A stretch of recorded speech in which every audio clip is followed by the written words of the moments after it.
Okay, so welcome everyone to our special colloquium. It's special in that it's outside our usual schedule, but also it's a special time so that our speaker has generously agreed to give it at this time, which works for both of us. Our speaker is from the is in the U.S. right now, so that's why the time zone changed from the usual one. So our speaker today is Sunil Amrith. Sunil Amrith is the Renu and Anand Dhawan Professor of History at Yale University, and is the current chair of the South Asian Studies Council. Sunil's research focuses on the movements of people and the ecological processes that have connected South and Southeast Asia. His areas of particular interest include environmental history, the history of migration, the history of public health, and he's done a lot of work also on things related to the Indian monsoon. So before coming to Yale, Sunil was at Harvard University as the Mehra Family Professor of South Asian History. He's served as the co-director of the Joint Center for History and Economics and the interim director of the Mahindra Humanities Center. He earned his degrees, undergraduate and graduate, from the University of Cambridge, and has also taught at Birkbeck College at the University of London. So in addition, he is a 2017 MacArthur Fellow and also the recipient of the 2016 Infosys Prize in Humanities. So with that, I'll hand it over to Sunil. Over to you. Thank you so much, Vishal, for inviting me to give this. It's really an honor to be here.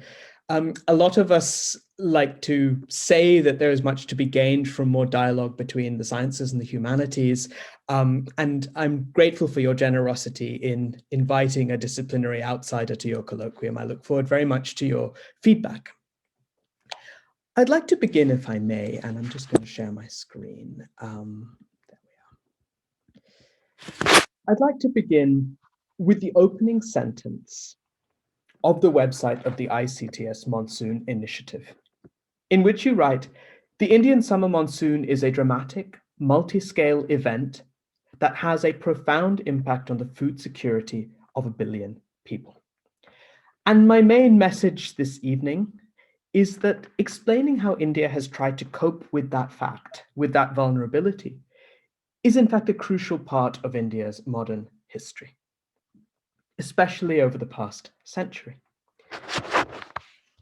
So let me give you a very well-worn cliche, that in 1909, the finance minister in the imperial government, the British imperial government, declared that every budget in India is a gamble on the rains. And you still see that phrase cited in the newspapers every year as the monsoon approaches in India today. More than half a century later, the sentiment held. Indira Gandhi stated in the mid-1960s, "For us in India, scarcity is only a missed monsoon away." And then just 3 years ago, in a lecture she gave at Harvard, Sunita Narayan turned it around. "India's finance minister is the monsoon," she said.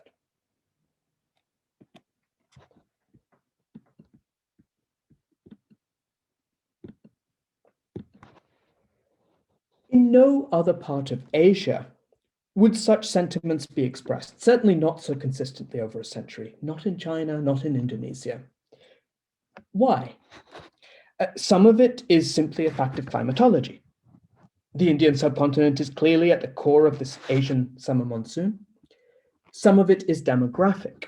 South Asia is home to more people, more dependent on spatially uneven rainfall than any other part of the world.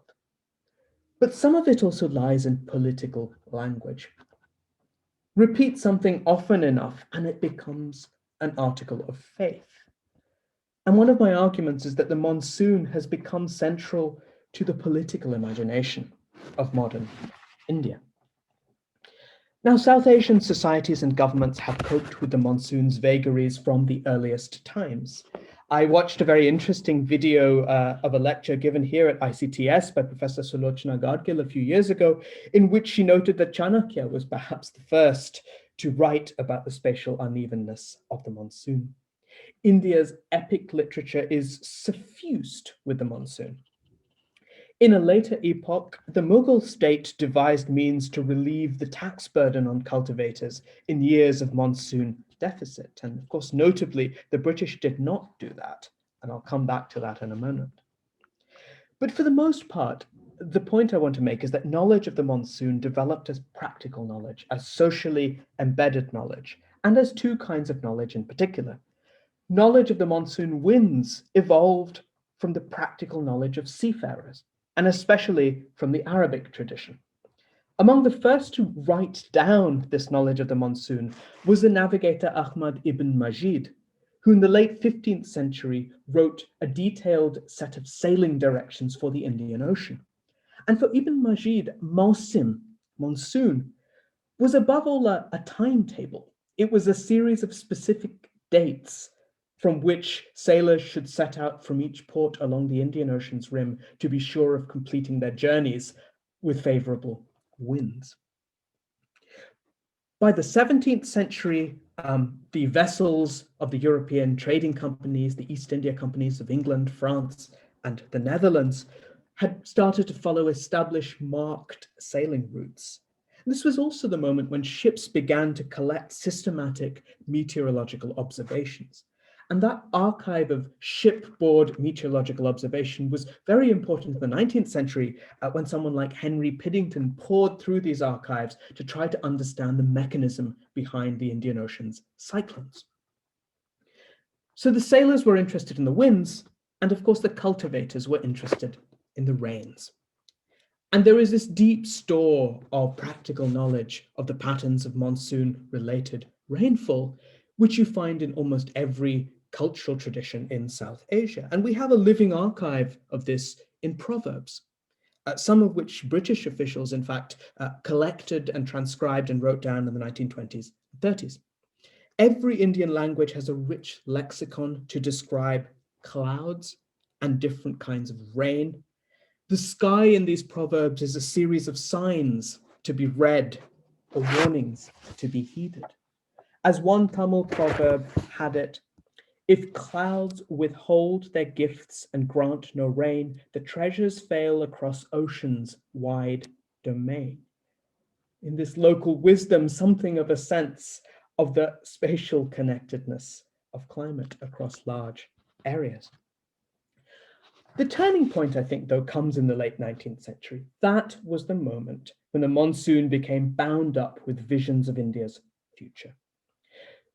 As you all know, from 1876 to 79, again from 1896 to 97, 1899 to 1900, some of the most severe famines ever recorded struck different regions of India. There had been famines before. Why did these famines in the late 19th century prove so pivotal to the language of Indian politics? I think there are a few reasons. The first is these famines of the late 19th centuries were in some ways the first global humanitarian disasters. The technology of photography meant that on the front page of newspapers around the world were pictures of India's famine victims, particularly by the 1890s and the second of those major famines. So these become a global event. There is a global consciousness that this is happening in a way that would have been unthinkable even 50 years earlier.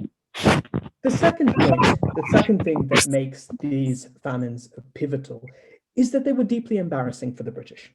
The British had founded their legitimacy of their rule in India on their claims to both technological and scientific superiority. Back in the 1850s, the British boosters of the railways had said that these railways would make famine disappear from India. Yet 20 years later, and broadcast to the world, was a sense that nothing of the sort had happened. The third reason why these late 19th century famines are pivotal is, of course, they coincide with the rise of early Indian nationalism and the rise of a civil society in India willing and able to expose the state's falsehoods and its attempts to delay action or indeed to deny the facts that the famine was happening. And the question that emerged from all of these three conditions is, could the famine have been prevented? Could the suffering have been alleviated? And I think this is the first time that that question had been posed in quite that way. Before that, for want of a better word, I think famines were seen as largely inevitable, not just in South Asia, but in most agrarian societies.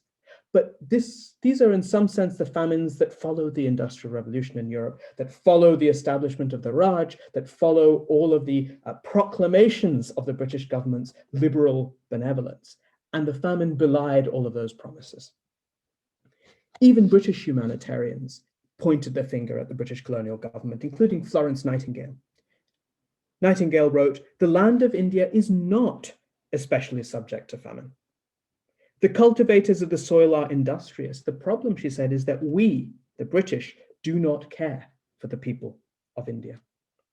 A New York Times correspondent in the 1870s wrote that the famine had exposed a state of society in India whose only parallel in recent times was to be found in American slavery. That from the New York Times. Think of some Indian responses to the famine. A particularly compelling one is from Vilayappa Pillai, who was the poet of Sivagangai. And he wrote a bitingly satirical work depicting the Lord Sundareswara confessing to starving people that he was helpless and directing them instead to write a letter of complaint to their local zamindar. As a result of the disaster of these famines, in which millions of people died, the British colonial government was essentially forced into action by pressure from Indian civil society, indeed by pressure from humanitarians at home in Britain. And this leads to the development of the Famine Codes in the 1880s. And it leads to the conclusion, and this is from the Famine Inquiry Commission report, that among the means that may be adopted for giving India direct protection from famine arising from drought, the first place must unquestionably be assigned to works of irrigation. So this moment in the 1880s, 1890s is when irrigation becomes a point of obsession. And it was a point of obsession, in fact, shared across the political spectrum. So British colonial administrators and Indian nationalists could agree on that one thing, that India needed irrigation. And so these famines of the 1870s and 1890s, I think, are pivotal. It is from that moment that there comes to be this idea that the government of India has a responsibility to somehow ensure the people against the vagaries of the monsoon. And it seemed at first that they had been successful in doing so. By the end of the First World War, by 1918, the Indian Industrial Commission quite confidently reports that, and I'm quoting, "The terrible calamities which from time to time depopulated vast stretches of the country need no longer be feared." So this is just 20 years after the devastating famines of the 1890s, and you have the Indian Industrial Commission, which is made up of both Indian and British members, reporting that these kinds of calamities no longer need be feared. And the reason they had that confidence was that they felt, and indeed they witnessed, the vast and rapid expansion of irrigation in India. But also they saw that the famine codes provided something of an early warning system. So by the 1920s, many observers in India believed that India had conquered famine. But the worry did not go away. That confidence was fragile. And we can see deep anxiety about the material conditions of life in the ways that leaders of India's freedom movement thought about freedom. And this is the point that I want to make. We don't tend to think of the history of the Indian freedom movement in relation to ideas about water, but I think actually water was crucial to the imagination that many of India's early leaders had of the future. Modern science claims to have curbed, to a large extent, the tyranny and the vagaries of nature, Nehru wrote in 1929. Modern science claims to have curbed, to a large extent, the tyranny and the vagaries of nature. But he saw already then that there remained a large gap between that potential and the reality of life for millions of Indians. And Nehru was clear about the material urgency behind freedom. Our desire for freedom is a thing more of the mind than the body, Nehru told his colleagues. But for most Indians who suffered hunger and deepest poverty, for them freedom was, he said, a vital bodily necessity. A wide range of Indian thinkers, scientists, activists in the 1920s and 30s drew quite different lessons from their awareness of this pressing dependence on water. We can see this, for example, in the debate between the sociologist Radhakamal Mukherjee and the great scientist Meghnad Saha in the 1930s, who were both concerned with the question of Bengal's rivers. Both recognized the centrality of rivers and water to people's livelihoods, but they reached very, very different conclusions. Mukherjee believed that what India needed to do was to restore what he called, and quite presciently, writing in the 1920s, ecological balance, and he used that phrase. What Mukherjee saw as essential was respect for the nature of each riverine system. Saha's prescription could not have been more different. Saha was scathing in response to Mukherjee's claim that reforestation and local efforts at soil conservation would strip the Damodar River of its destructive power.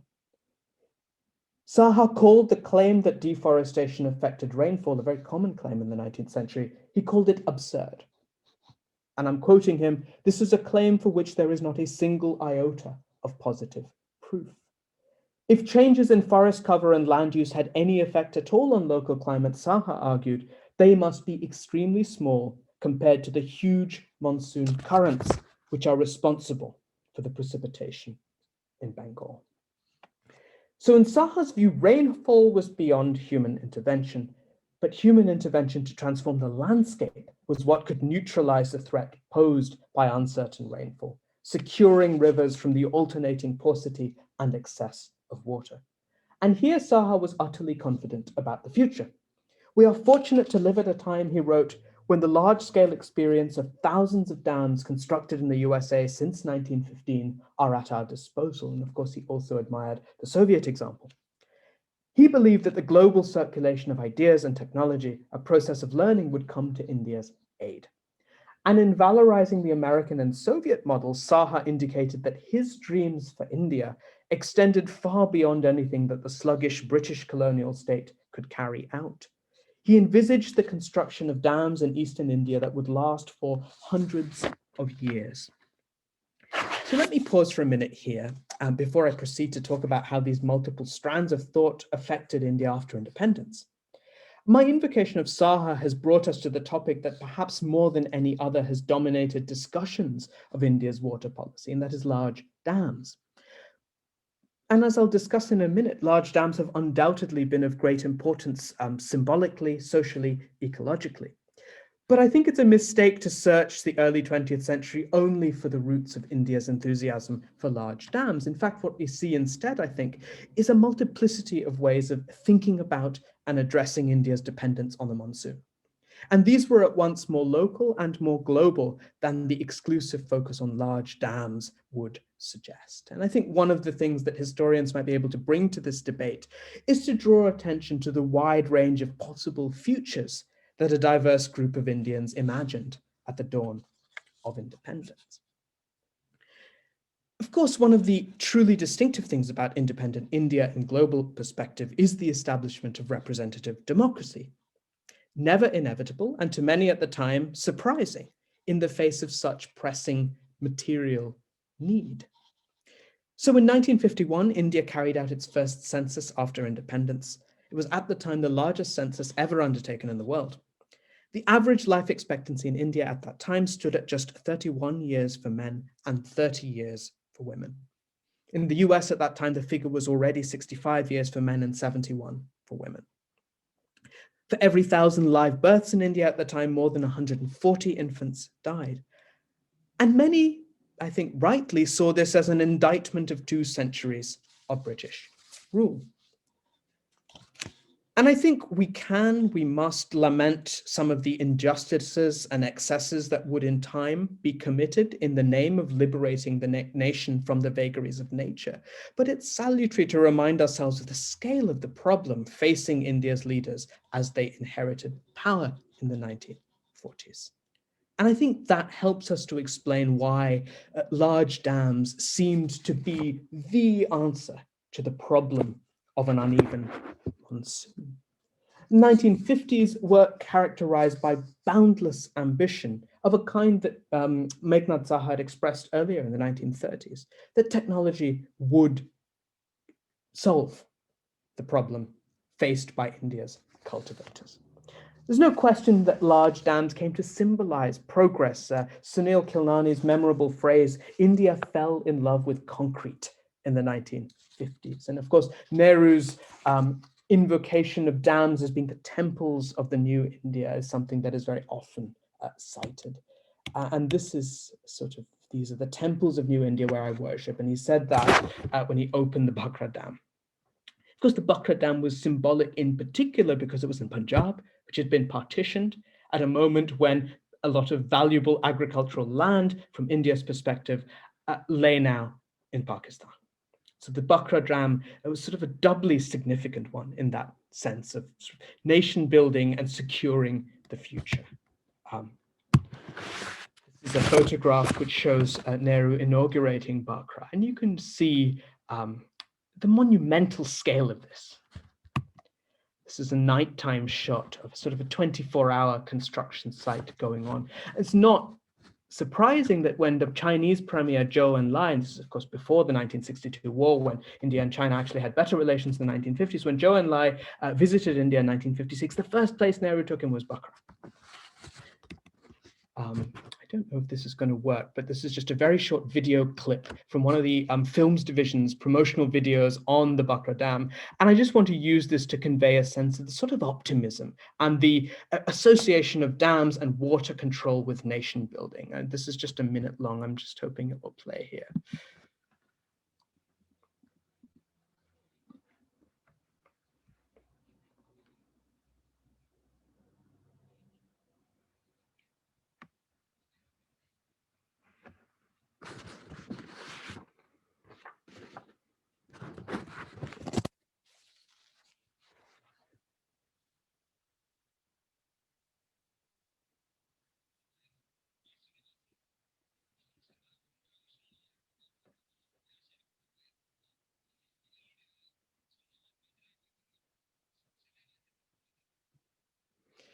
And so you can see from that, this is really, it's an epic film. And this would have been a film that was played before, the main feature film in the cinema halls in the 1950s. And really, this was a sort of nation building adventure.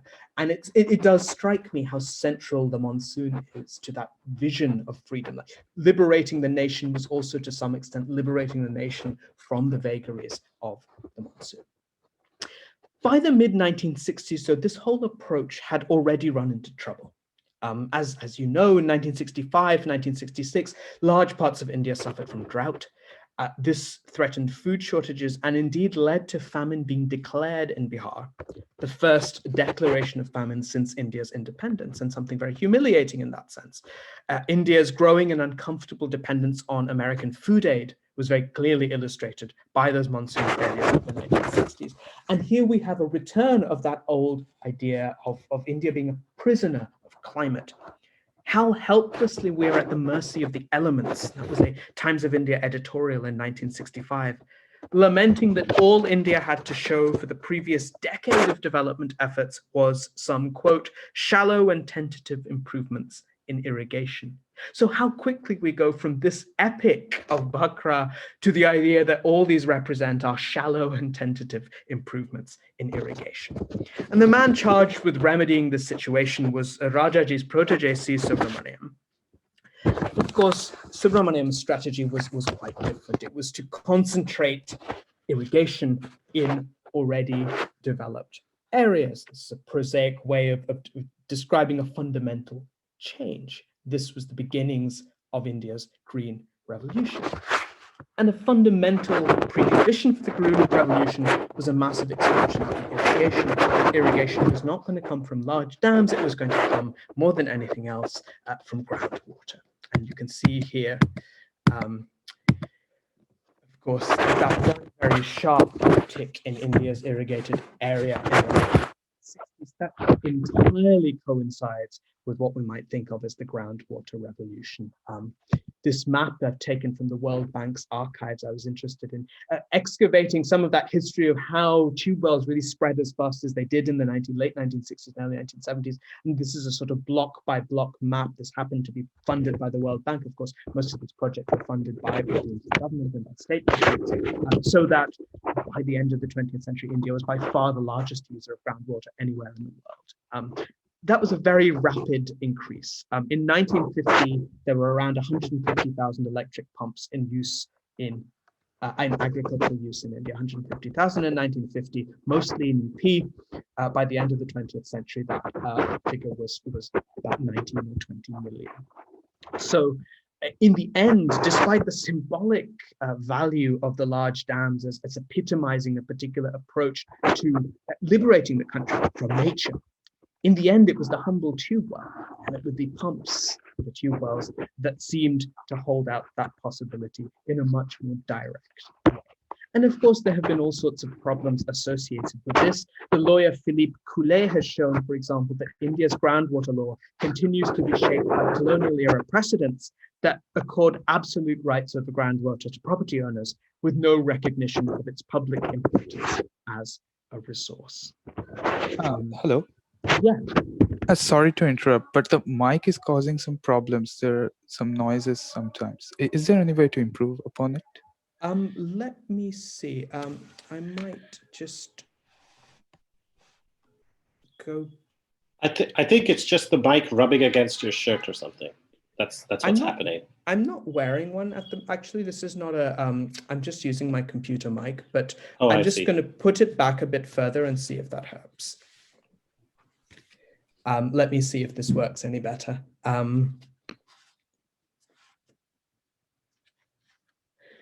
So despite the fact that, of course, as you can see from here, groundwater begins to be by far the most important contributor to irrigation in rain-fed areas, which then expand their ability to use irrigation from the late 1960s.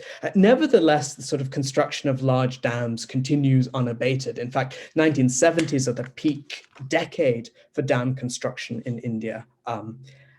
And what you see in a sense is that the dam construction continues despite the fact that surface water irrigation is playing a declining role in actually meeting India's water needs.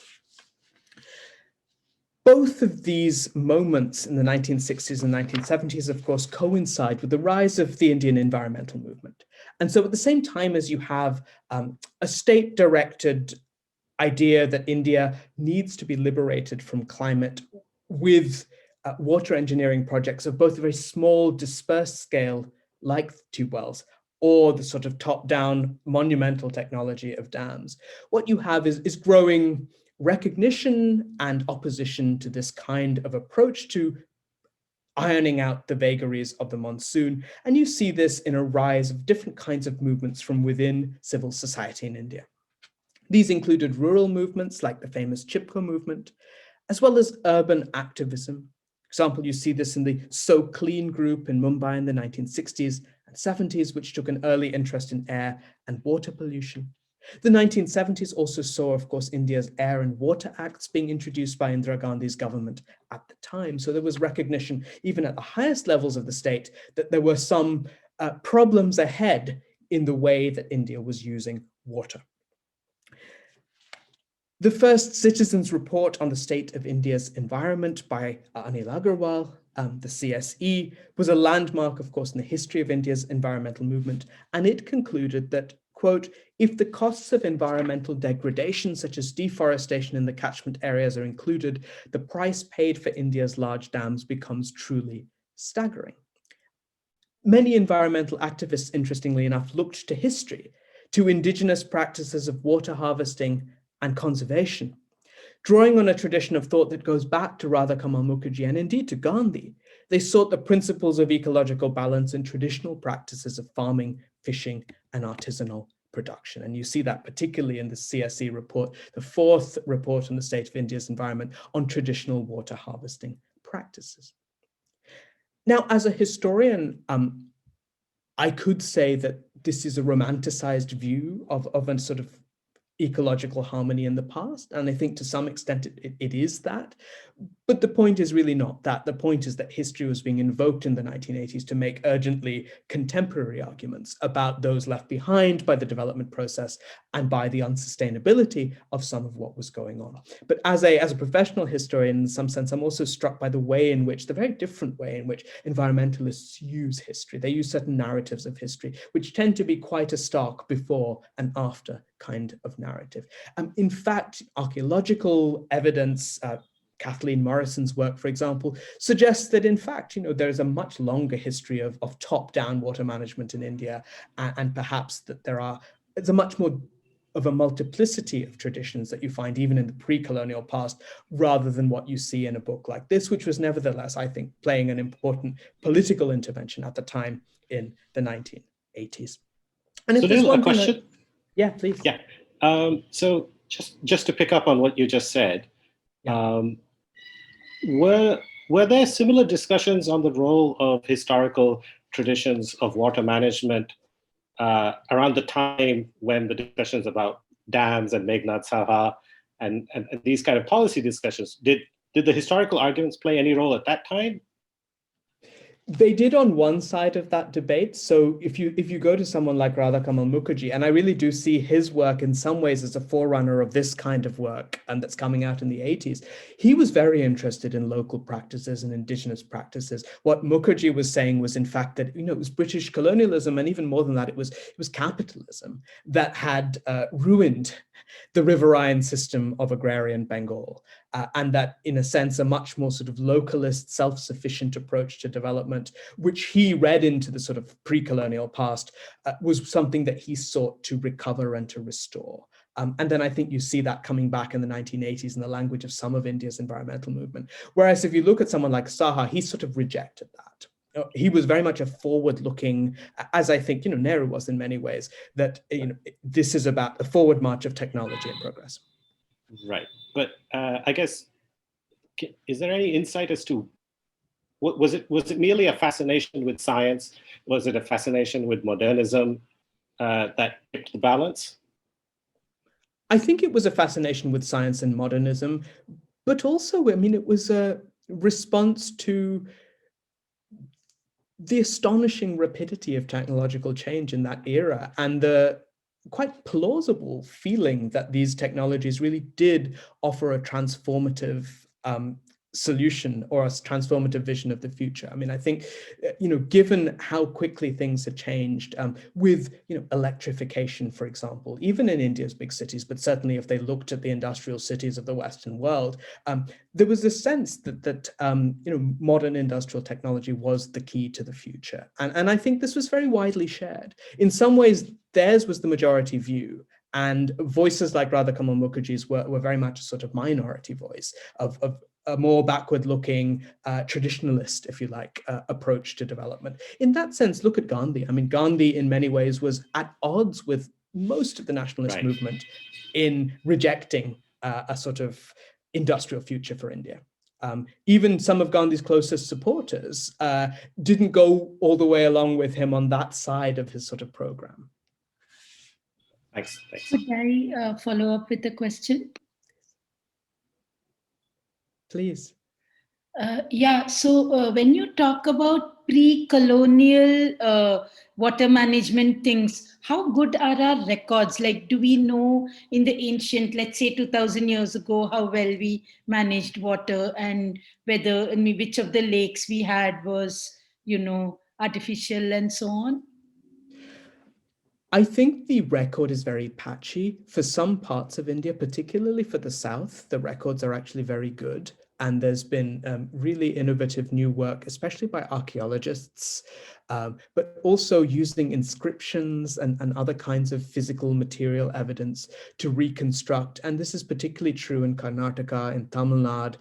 If you look at histories of the Kaveri River, for example, there's pretty good evidence of a fairly centralized control over water, even far more than 1,000 years ago, going back to Chola times or even earlier. For other parts of India, the evidence is more patchy. Some of it survives. I think it's reconstruction in fragments rather than a kind of total picture that you get. I think that a second problem is that the British had very particular, sometimes misleading, sometimes sort of outright distorting ideas about what had come before them. And in some ways, they shaped the record when they come in the 18th and the 19th century. And they write a lot about sort of the decay and the decline of India's water management systems, in a sense, to suggest that they were there to save everything and to make it better. And I think that led to a lot of distortion creeping into the record. And one of the things that some historians of early times are trying to do is to use other kinds of evidence that are not necessarily textual. Kathleen Morrison has been particularly interesting, I think, at the University of Pennsylvania in using, she's an archaeologist and she uses a lot of physical evidence to try to do this. And she's, I think, done quite a lot to think about water management in the Deccan and in Karnataka. Thanks.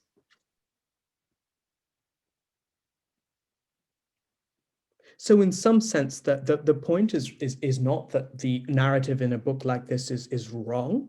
Far from it. It is that it's partial. And then the question is one that I heard Mahesh Rangarajan sort of raise at a talk he gave recently, and I think it's the right one. He says, well, even in the 1970s, I mean, imagine how much India's population has grown since the 1970s, and are the solutions of the 1970s still viable in the demographic circumstances that we live in now? Is that sort of very small localist approach still viable? And I think that, in a sense, has always been the question. The comeback against the localists, against the environmentalists who argue that we need to look back to older practices, is always, will they still work given the scale of the problems that we now face and given the scale of the population that has to be secured and fed? And their answer is often yes, it can. And what we need is a very much more decentralized approach to the management of water. But that is an ongoing debate. I think we still see it very much today. The other point I'll make is that I think while hydraulic engineering has attracted by far the most attention and also the most funding, and while unrestrained groundwater exploitation is what has really fueled agricultural expansion, there have been much more unheralded everyday ways of reducing risk that I think we need to pay some attention to. No doubt forecasting is still not what you all would like it to be, but we have to acknowledge there have been improvements in both short and long-term forecasting over the last 50 years compared with what that situation was like at the middle of the 20th century. Institutions like IITM, of course, have been at the forefront of global research on the monsoon. I think also we need to pay attention to the infrastructure of disaster management at state and district levels, which has grown more comprehensive, early warning systems, more effective evacuations. And I think it's fair to say that, and this is borne out by the MDAT database on people affected by natural disasters across the world in the 20th century, that while the numbers of people affected by natural disasters in South Asia has grown exponentially, largely because of population growth, the death toll has declined dramatically. And you can see that Bangladesh, in fact, has a particularly impressive record on that front when it comes to cyclones. Relief policy developed from the famine codes of the 19th century has also been crucial in preventing monsoon failure from causing large-scale starvation deaths in India since independence. And while they have been starved of resources, I think local efforts at water conservation and water harvesting, like those outlined in this book, Dying Wisdom from the 80s, but even still today, continue to play a vital role, as the journalist Meera Subramaniam has shown recently in relation to Rajasthan. So let me just make a few points in conclusion, and then if there are any more questions, I'd be very happy to talk further. I am neither a water policy expert nor an engineer. I'm concerned with what the perspective of history can bring to illuminating some of our public debates about water. Living with the uncertainty of the monsoon has been an inherent part of life in India from the earliest times. And over centuries, South Asian societies have evolved complex social and economic institutions, including sophisticated irrigation systems, to mitigate the fundamental problem that you all identified in the first sentence of the website on your monsoon initiative. The problem of uneven rainfall and, related to that, variable river flow. Between the mid-19th and the mid-20th century, I think the management of India's water resources changed scale. underpinned by this confidence, as I suggested in relation to the earlier question, in the capacity of technology to transform the landscape and to transform risk. The intellectual and infrastructural legacies of that era, I think, still shape water policy in South Asia. As the legal scholar Jedediah Purdy argued in this beautiful book, After Nature, I'm quoting Purdy here, the material world that we inhabit is in many ways a memorial to a long-running legacy of contested ideas about nature. And I think that's as a pithy an encapsulation as I've seen in what a historical perspective, a focus on ideas, the ideas of earlier generations can bring to our understanding of some of these current crises. The scale of water-related challenges facing India today is sobering. But I think the most important lesson, if I can call it that a historical perspective holds, is that water management never has been and never can be a purely technical question. Ideas about the distribution and management of water in India, concepts of the monsoon and its role in everyday life, are deeply inflected with cultural values, with notions of justice, with hopes and fears of the future. So I'll end there, and I thank you very much, but I look forward to any other questions or comments there are from all of you. Thank you. Thank you so much, Sunil. That was a wonderful talk. So I'll leave it open for anyone to ask a question. I guess you can just unmute your mic and go ahead and ask. Adwe? Or Ganga?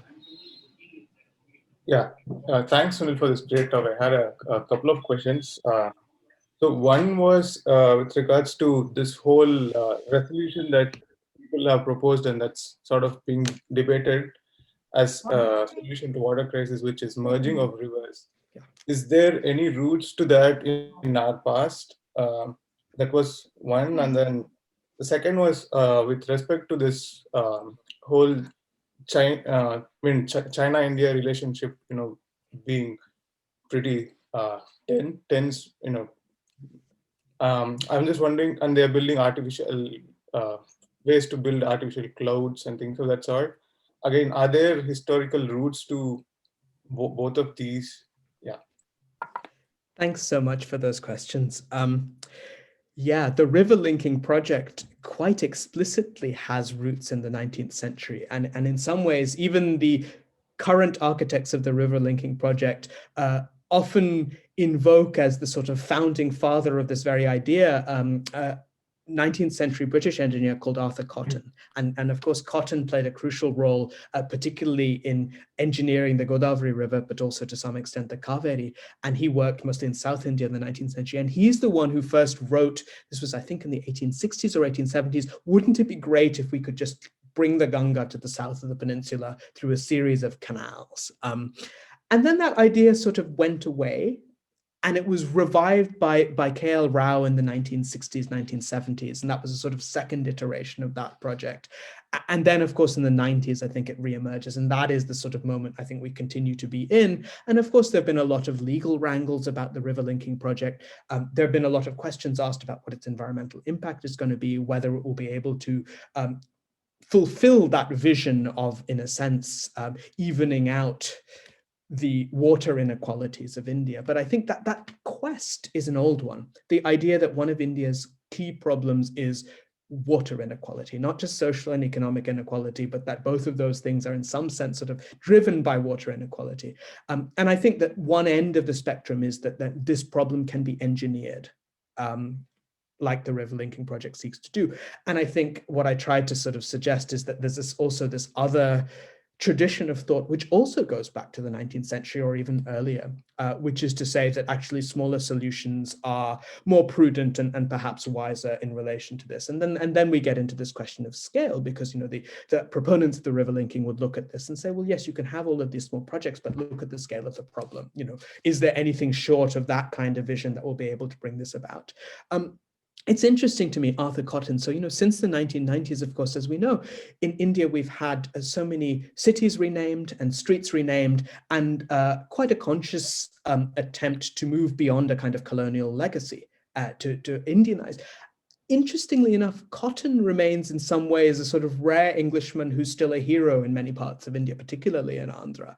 And there's something about the fact that he was invested in water control that in a sense almost sort of absolves him from the colonial context in which he worked, and somehow he's seen as having worked for the people. And you know, there are farmers' associations named after him. There's still a sort of celebration of his birthday, there's major statues of him in both Hyderabad and in Rajamandri. So that, you know, not everybody, of course, is a fan of Arthur Cotton, but it's interesting that there's something about this sort of it's almost as if water transcends politics, the fact that he was a colonial official doesn't matter. He had this idea that might prove to be a visionary one, and therefore people are still quite happy to see him as the sort of forerunner of a lot of what is going on today. The China-India question is very interesting.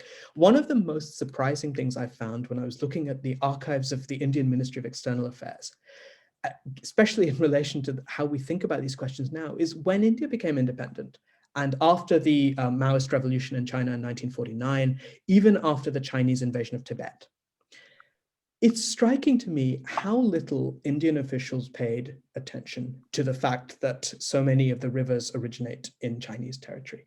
This was just not seen as relevant. And I mean, to me, that's sort of shocking in retrospect. You sort of look at it, but nobody's talking about it.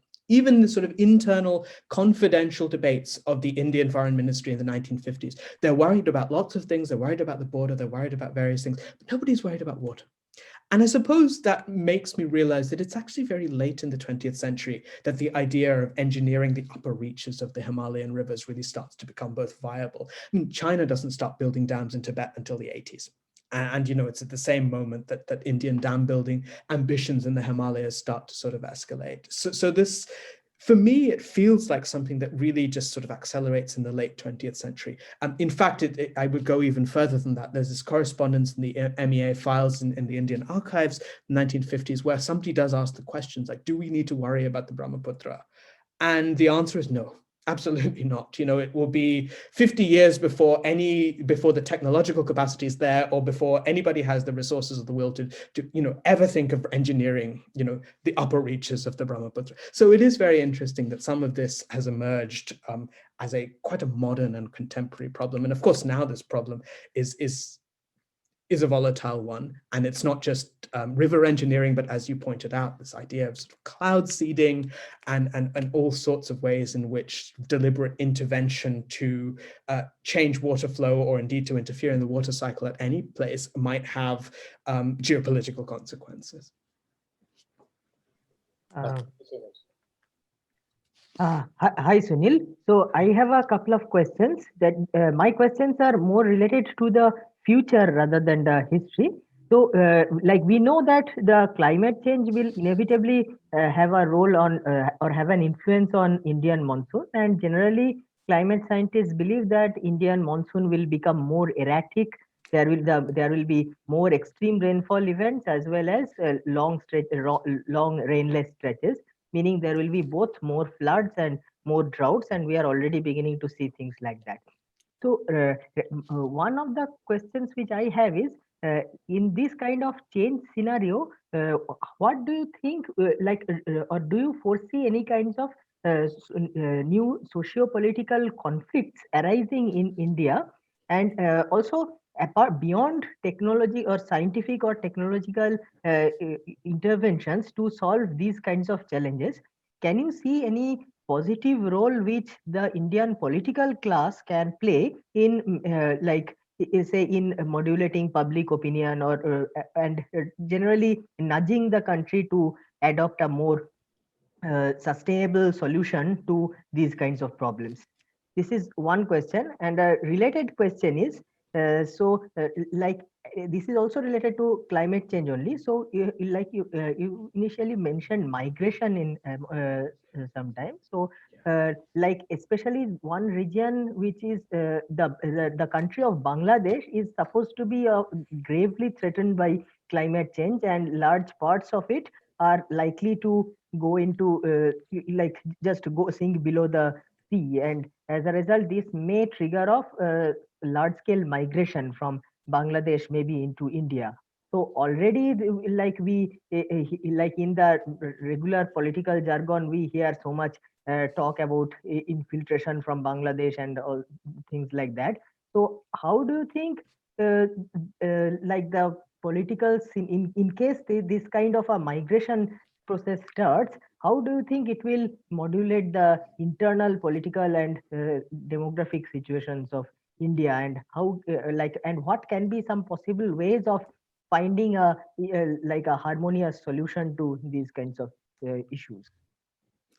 Thank you so much for those vital questions. And I mean, this question of what impact climate change will have on the monsoon is in fact one I'd be very interested to hear from all of you about, because I'm not a climate scientist, and I've certainly been reading everything I can to see what the projections are, and I understand there's still a lot of uncertainty, and that the monsoon has been particularly hard to model, and so this is one of the things that I think is interesting, that there is a level of openness to these questions that continues to motivate a lot of work. But I do believe that there seems to be at least some level of consensus that a rise in extremes and more erratic behavior is perhaps already with us and certainly likely to result. And I think, as you put it very nicely, that the socio-political conflicts that come from that will undoubtedly emerge. Imagine already, how much dispute there has been over the Kaveri River. Imagine how much dispute there already is about other water bodies in India. And the fact that the water-related inequality, which has for such a long time been a problem in India, is likely in some ways to widen and to deepen. I can't but see that leading to different levels of socio-political conflict. The question is really then, whose interests will predominate? I mean, that has always been the question when it comes to large dams. Nobody is saying, well, perhaps some environmentalists would say they've had no benefits at all. But for the most part, the question is not, have they had any benefits? The question is, well, who's paid the cost and who has decided that? And so, I think that relates very much to your question about politics and the role of politics.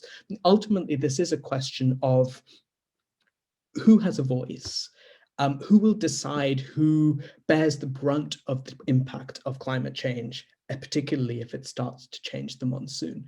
I'm struck by how early Indian environmentalists, amongst others, recognize that climate change might really have an impact on monsoon. If you go back to the very first CSE report on the state of India's environment, they were already talking about climate change in 1982, 83, and suggesting that its effect on the monsoon is what is most sort of worrying as far as India's future is concerned. So there have been debates about this in India in a sense, for a lot longer than the global policy community has been debating these things.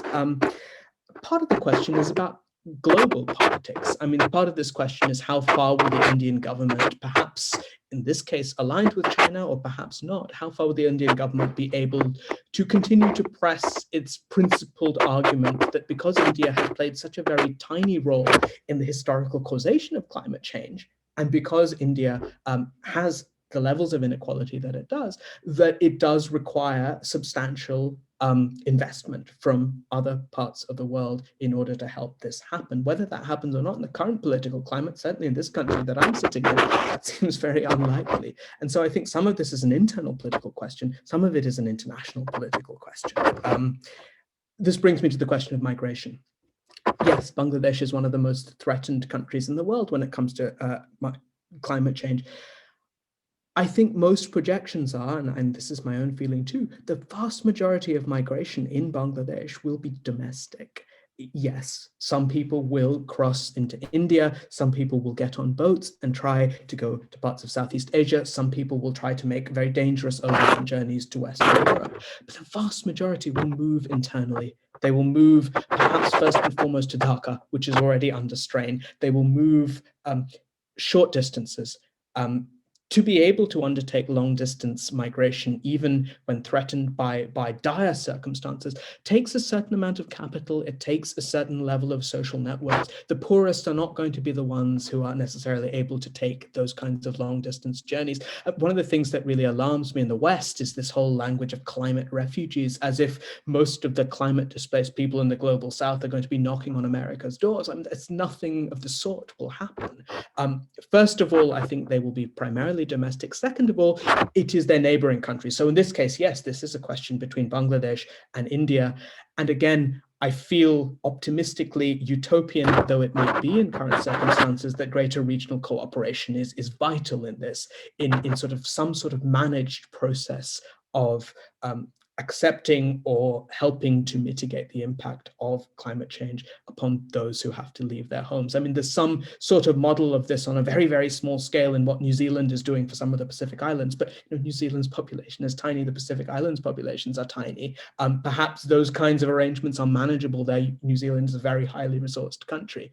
Whether those kinds of arrangements are thinkable in South Asia, probably not, particularly if you look at what's happened with, say, the Rohingya crisis, which has already put so much strain on Bangladesh, on India, on the relations within the whole region. And that's not a climate-related issue as such, but nevertheless, those kinds of conflicts will be compounded by climate change for sure. Thank you, Sunil. Are there any other questions from the audience? Can I ask one more? Yeah, so you briefly mentioned about who owns, the groundwater and things. So can you say more about privatization of water resources of various kinds? Yeah, that's a great question.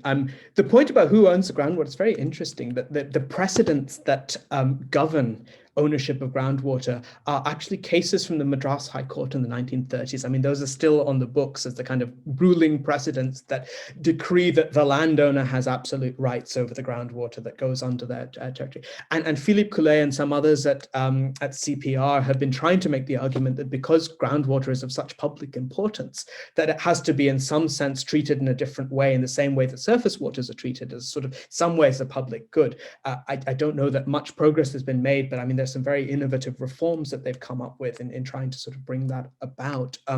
Clearly, the privatization of water resources more broadly is a challenge that I didn't talk about, but which you see from the 1980s and 1990s onwards as being sort of compounding some of these inequalities and some of these conflicts. And, if you look at the so-called tanker mafia that you see in many cities that struggle with water, I mean, it's certainly Chennai, I know best, and it's certainly the case there, that the sort of private shipping in of water from often very water-strained rural places. I mean, I think this is one of the big things. CSE, again, has sort of done a report specifically on the effects of urban water demand on hinterlands. And if you look at the map of, say, Mumbai's water supply, it's reaching deeper and deeper and deeper into rural Maharashtra. And I mean, the same story could be told of the water footprint of any of the big metro cities. And I think because a lot of that water is also privatized, that adds, I suppose, a sort of disincentive towards any water conservation, because a kind of profit is involved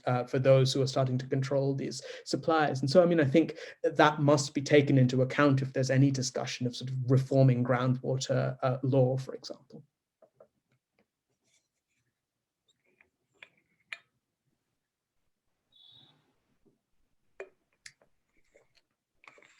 So yeah, I'm just waiting if there's anyone else with a question. Yeah, go ahead, Rajeshi.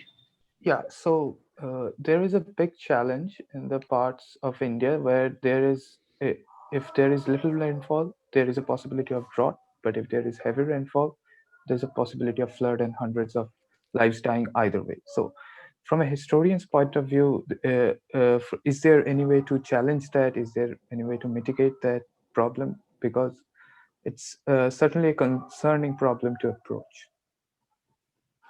I agree. And I mean, I think one of the things that's striking from looking at the historical archive is how aware people were of that phenomenon, even in the 19th century. So, even if you look at the early British meteorologists, if you look at the work of Henry Blandford, who was the first Director General of Meteorology in India, I mean, the IMD was only formed in 1875. In fact, just a year before the drought famine, which was sort of paradoxical, but the IMD was formed in 1875. And Henry Blandford was one of the early Monsoon scientist, and yes, he got a lot of things wrong, but in many ways he was very innovative for his time and did a lot of important work in trying to understand the mechanisms behind the monsoon. And Blandford was very clear that the problem is not it's not a problem of too little or too much. It's the problem of both at the same time.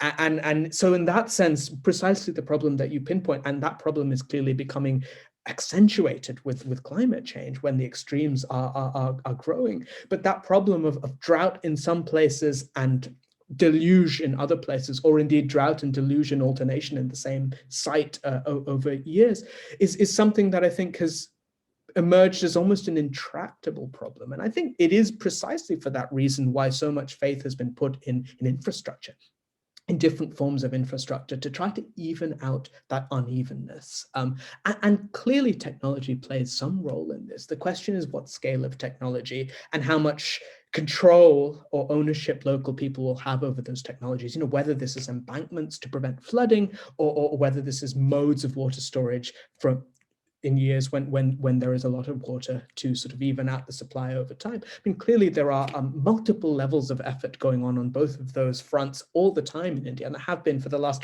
100 years or so. What I don't think history shows us is that there's any magic solution. I don't think that there is a single solution to this problem. In fact, if you can see that people have gone wrong at some point in the past, it is by putting all their faith in just the large dam or just the tube well. I mean, I think precisely that kind of multifactorial approach, which you see increasingly amongst policymakers, which you see on the ground in terms of the work that many different NGOs are doing in different places, I think probably has more chance than anything else of somehow mitigating this feature, which back from the 19th century has been seen as one of the conditions of India.